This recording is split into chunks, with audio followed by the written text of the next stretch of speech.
आप जानते हैं कई बीमारियां जो आप फेस कर रहे हैं, आपने पाप नहीं किया उस बीमारी के लिए, बल्कि आपके बाप दादाओं ने तांत्रिकों के पास जाकर ऐसे ऐसे काम किए, ऐसी पूजाएं की हैं जो आपको इफेक्ट कर रही हैं। आज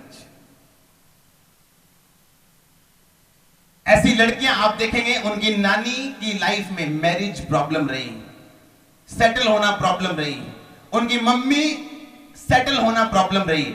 अब वो लड़की बहुत अच्छी है, लेकिन उसकी अपनी मैरिज में अब सेटल होना प्रॉब्लम हो चुकी है। कितने मेरी बात को समझ रहे हैं? अब प्रॉब्लम उसमें नहीं, प्रॉब्लम क्या है? जो पीछे से चलती आ रही। अब आप अगर बाइबल ध्यान से पढ़े और गहराई से पढ़े, आपको पता चलेगा कि दानियेल क्यों फंसा। क्या परमेश्वर दानियेल से प्यार नहीं करते थे?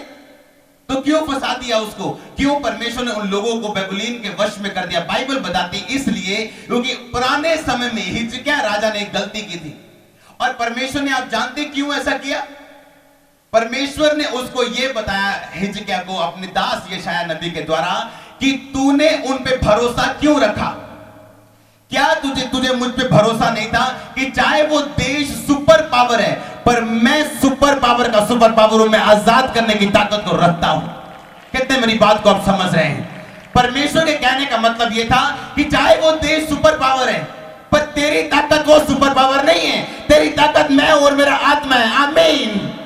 चाहे तू छोटा है, लेकिन मैं तुझे बचाता आया हूं। मैं वो परमेश्वर हूं, तुझे कैंसर से आजाद किया।